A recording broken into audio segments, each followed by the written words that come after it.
Whether they admit it or not, many white people move to the suburbs because the suburbs are overwhelmingly segregated. But increasingly, black people have also started moving out of big cities. Whites tend to flee when they see blacks moving in, so a lot of suburban towns become little more than the ghettos the blacks left. Both blacks and whites, the communities as a whole, the society as a whole, lose in the process. Some suburban towns now are trying to prevent this from happening, but the steps they are taking have led to court suits and have raised new controversies among the very people you would expect to be enthusiastically for desegregation. Before we get to the details of that, let us first outline the problem. It exists almost everywhere, but nowhere is it more evident than in the suburbs of Chicago. Integration has been called the time between the arrival of the first black family and the departure of the last white family. Integrated neighborhoods tend, sooner or later, to become all black as frightened whites move out. And some real estate agents capitalize on that panic. If they can scare a white family out of a black neighborhood, there's a commission to be made on the sale of that house. Joe English lives in a neighborhood that suddenly turned overwhelmingly black with the help of a local realtor. He had hired a group of kids to go up and down the street and smash windshields of any cars that were parked in front of the house of anybody white. So you woke up one morning, and if a car was parked in the front of a house owned by a black person, that car was okay. But next door, the windshield was smashed. And of course, allegedly, this was a racial sort of thing, and it only came out later that it was an organized maneuver on the part of this one realtor. Panic selling once an area begins to be integrated is one problem. Another is that many suburban towns are segregated, and they remain segregated, with the help of real estate agents who make sure blacks buy elsewhere, sometimes through the use of a subtle but effective technique called steering. The Chicago Council for Metropolitan Open Communities says steering is rampant and volunteered to demonstrate it in one of Chicago's most segregated suburbs. They chose the first real estate agent listed in the Yellow Pages as specializing in that suburb. Then two couples, one white, one black, posed as home buyers. And at different times on the same day, each couple went into the real estate agency separately and told the same story. Each husband was about to be transferred to a company with an office in that all-white suburb. And each couple was looking for a home in the $65,000 to $85,000 range. But, the couple said later, they were not treated the same. The white couple was given addresses to look at in the white suburb, whereas the black couple was given no listings there, but was instead shown a house in a nearby integrated community. The couples returned to the real estate office together several hours later, and we went in with them. With the black couple, you probed their ability to pay. With the white couple, you didn't do that. I asked him what his earnings was. Did he ask you this morning whether you had enough money, or did he probe you as to whether you had enough finances? Yeah, I asked. We were never asked anything about our finances or our ability to pay, no. Did he ask you if you were a housewife or what you did? No, the only discussion in a financial way at all was what price range were we interested in. Now, did he ask you how you managed to pay for the house? He specifically asked us about our finances, specifically. The black couple was given a book of listings and left to fend and pick for themselves. After they looked through the book, they said, the realtor suggested an integrated community, whereas the white couple said the realtor hand-picked listings in 4 communities. What are the significance of those 4 communities? Well, Melrose Park is an all-white community. Hillside, I believe, has 1 black family. Berkeley has no black families, to my knowledge. Westchester has 1 black family.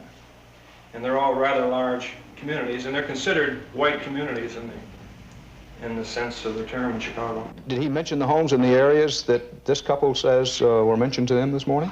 No. I'm familiar with the phrase steering, and I know you are. Yes. Is what I have here a case of what is known in the real estate trade as steering or not? No, this is not steering. Yes, it is steering. I did not suggest, correct me, Mr. Matthew, did I suggest any principal town or anything to you? I did not. I didn't suggest to Mr. Dunn. Did I suggest any town to you? You picked out 4 communities that you felt... No, I says, here's the communities right here. I says, here's the book. We never looked through we never had the book in our hands. You gave us listings out of the book. I think this has gone beyond the point of fact-finding. It's harassment. I've been here in the business 25 years. I don't like it. And I think somebody else will hear more about this in the future. But the basic question remains, what, if anything, can be done about the problems of blockbusting and steering? Is there any way to discourage segregation in the suburbs, encourage integration? There are towns that don't want to exclude blacks, but they also don't want to be exclusively black.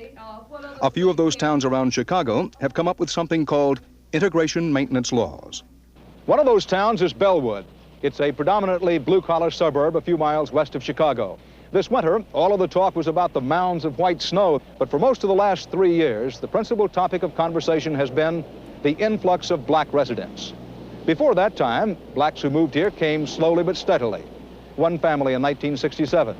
To 1,600 blacks by 1975, about 7% of the town. Then the number of blacks in Bellwood skyrocketed. Seemingly overnight, row after row of houses changed hands from white to black.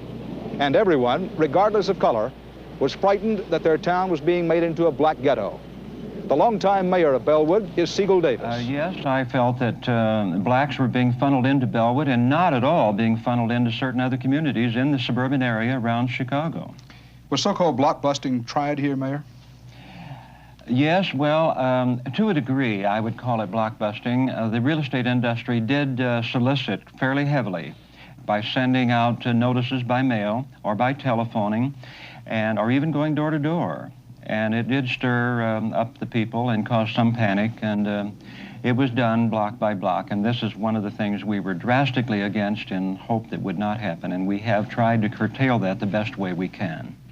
Their way is enforcing those integration maintenance laws, ordinances passed by the town to force real estate agents to disperse blacks and whites throughout Bellwood, to keep what they consider to be a healthy racial balance.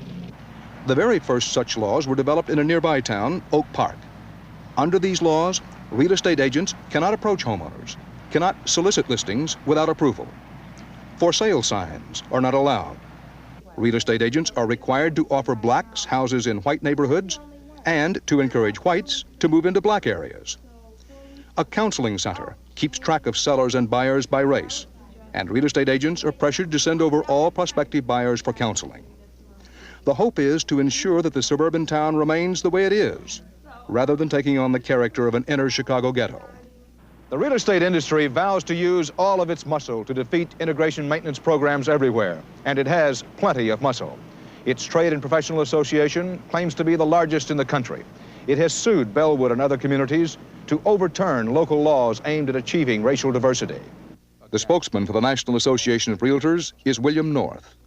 The difficulty with the so-called integration maintenance programs is that they have now, instead of saying all steering is bad, have said there is good steering and there is bad steering.